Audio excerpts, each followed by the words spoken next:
नमस्कार, देश प्रदेश खबर देख रहे हैं आप। यमुनानगर में शिक्षा मंत्री कंवरपाल गुर्जर के निवास स्थान से कुछ ही दूरी पर पीटीआई टीचर्स और गेस्ट टीचर्स धरने पर बैठ गए हैं। टीचरों का कहना है कि उन्होंने धरना देने के लिए यमुनानगर ही इसलिए चुना क्योंकि शिक्षा मंत्री कंवरपाल गुर्जर ने उनसे वादा किया था, लेकिन वो उनके वादे को पूरा नहीं कर रहे हैं। वहीं सरकार को इन टीचर्स ने क्या चुनौती दी है, आइए आपको बताते हैं। आज प्रदेश भर से सैकड़ों की तादाद में पीटीआई और ड्राइंग टीचर शिक्षा मंत्री के निवास स्थान को घेरने के लिए यमुनानगर पहुंचे, लेकिन मौसम खराब होने के कारण इन टीचरों को मंडी में ही डेरा लगाना पड़ा।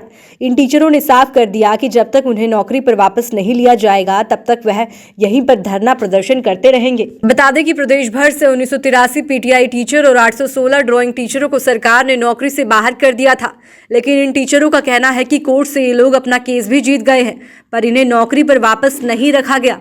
हालांकि कई यमुनानगर सहित कई जिलों में पीटीआई टीचरों ने अनिश्चितकाल धरना भी दे रखा है, लेकिन सरकार ने इनकी एक भी नहीं सुनी। वहीं सीएम ने पीटीआई टीचर्स को विश्वास दिलाया था कि सभी को रोजगार मिलेगा, लेकिन वह दिन कब आएगा इसके बारे में पता ही नहीं। लेकिन अब इन टीचरों की रणनीति है कि ये शिक्षा मंत्री कंवरपाल गुर्जर के निवास स्थान का घेराव करेंगे और वहीं पर ही ये लोग डेरा लगा लेंगे। पूरे हरियाणा प्रदेश को पता है, जो पीटीआई टीचर और ड्राइंग टीचर है, कोर्ट से जिनका फैसला आया था ये निर्दोष थे।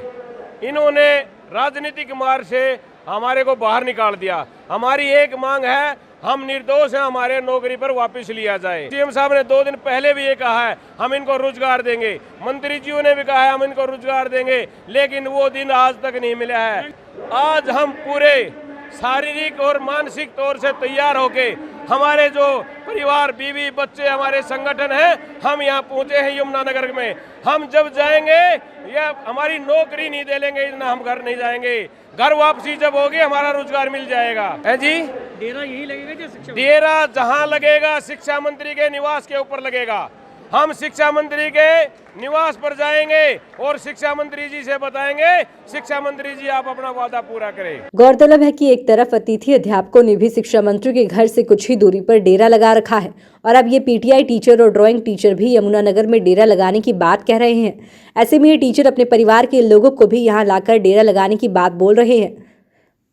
वहीं आज मौसम खराब होने के कारण इन लोगों को मंडी में ही रुकना पड़ा, लेकिन बरसात रुकते ही ये लोग शिक्षा मंत्री के निवास स्थान का घेराव करने के लिए रवाना होने की बात बोल रहे हैं। ऐसे में भले ही ड्राइंग टीचर हो या फिर पीटीआई, सब लोगों ने एक ही मन बना लिया है कि पहले ये लोग सरकार से हाथ जोड़कर अपनी मांग को पूरा करने की बात कहेंगे, लेकिन उसके बाद अगर मांग पूरी नहीं होती तो फिर आर पार की लड़ाई लड़ने के लिए तैयार है। जबकि दूसरी तरफ शिक्षा मंत्री के निवास स्थान के बाहर भारी पुलिस बल को तैनात कर दिया गया है। ये वो झांसी की रानियां हैं जो अपना हक लेने के लिए यहाँ आई हैं। इन महिलाओं में मेरी वो 31 बहनें हैं जो विडो हो चुकी हैं, जो मेरे भाई इस दुनिया में नहीं रहे हैं, उन भाइयों को न्याय दिलाने के लिए मेरी बहनों ने कमर कसी है।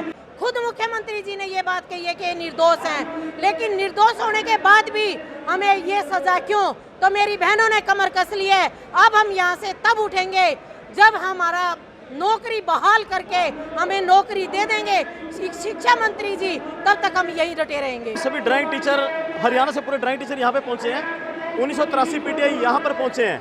मैं सबसे पहले तो शिक्षा मंत्री जी को और मुख्यमंत्री जी को बात बताना चाहता हूँ कि उनके हाथ में है, वो हमको आज यहाँ से उठाए या 1 साल के बाद यहाँ से उठाए, क्योंकि हम अपने परिवार के साथ, हम अपने रोजगार के लिए यहाँ पे हम पहुँचे हैं। जब तक शिक्षा मंत्री जी, मुख्यमंत्री जी हमारा रोजगार बहाल नहीं करते तो हम यहाँ से जाने वाले नहीं हैं। हमने पूरा फैसला ले लिया। अभी जितने साथी हमारे हजारों की संख्या में यहाँ पे पहुँचे हैं, इससे ज़्यादा साथी हमारे पीछे, इतनी ज़्यादा बारिश में वो रुके हैं सड़कों के ऊपर। अब होगा क्या, पूरे हरियाणा के साथी कोने कोने से हजारों की संख्या में पहुँचेंगे।